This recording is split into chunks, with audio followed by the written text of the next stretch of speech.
Hey,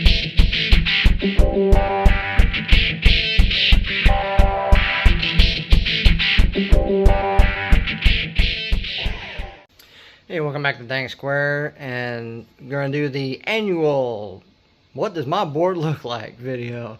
This is going to be the pedal board for 2026. I quite literally just finished my house board that I play mainly at home, but I'm going to show that. And I'm down to 2. I had like 3 or 4 different pedal boards, but I tore them all. I tore most of them down and kind of rebuilt my house board a little bit. It's going to probably look exactly the same, minus a few other details. But I have that board and my gigging board that I'm going to show. Let's check them out. Alright, starting with the house board, dog not included. This is, if you've seen any of my other pedal board videos, you'll see that this is pretty similar to how I usually have my board. Obviously, a few notable differences is the Thunderstorm flanger and the Rush boost. Now I have on here, I still have my Boss flanger, but that's somewhere else. I decided to put these 2 on here because I love the top mounting. It makes it easier access to put them on different spots that I need.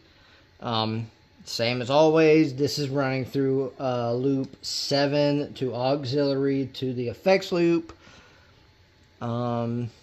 Boosting, noise suppressor, running the K-Line Super Chorus, retire the Ibanez Super Stereo Chorus, the 7 delay, and all brainchild with the Moen GEC 9 effects loop controller, tap tempo for the DD7 foot switch, and my own custom made interface for the board. So a little bit more compact, especially since I was able to get this right next to each other. That right there saves up a lot of room. I ain't gotta put, that's probably it's probably one more pedal than usual that I usually have on this board. But yeah, that's the house board. This stays at home. It doesn't go anywhere. I used to take it on gigs, but I got smarter with my gigging, as you will see. Alright, and this is the gig board. It's different than what I had, because everything I had for the, was trying for a gig board was on this Pedal Train Nano, but I decided to take that apart and go along with this ever since I got the Matrixbox 2 Pro. So pretty much everything that I need for the gig is in the Matrixbox 2 Pro. And the only additions that I have with it is that I'm using the Polytune 3 for tuning, and I'm using the Less Than Jake. All my friends are metalheads from Wonder Effects, and then my Mark Traumatic Wah. So default disc is always volume, and then my patches, which I'm not going to go into right now.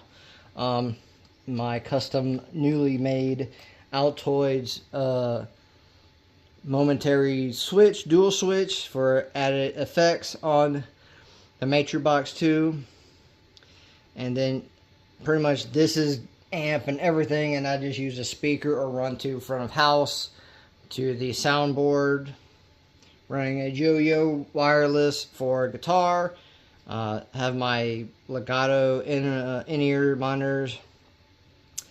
But yeah, and it's got the XRL outs for going to the one for the drummer for in-ears, because he has the in-ear board, and then, like I said, either to my own personal speaker, power speaker, or to the front of house for the sound and outside. So pretty simple. It just simplifies everything. Instead of having to carry my big board, my half stack amp, everything is in this. So, and this is obviously just a pick holder in case I forget picks, which I have. So, especially for practices. But yeah, simple. This is my rig. This is the entire rig. I love it. Simplified. It's on a Boss. It's on a Boss BCB 60 chassis board.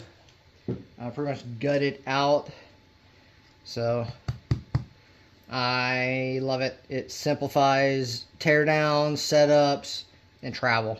Just all together, just simplifies everything with this whole setup. So that's my boards for 2026. I have no other boards. I kind of have another board, but that one's probably going to get demolished here soon because I don't ever really use it. It's kind of just a Frankenstein, we're going to test stuff out kind of board. It's not really something I play on. But anyway, let me know what you think in the comments of both boards and whatnot, and hopefully try to think about subscribing. I'm not even close to 100, but it would be nice to get to 100 subscribers. But anyway, y'all have a good one.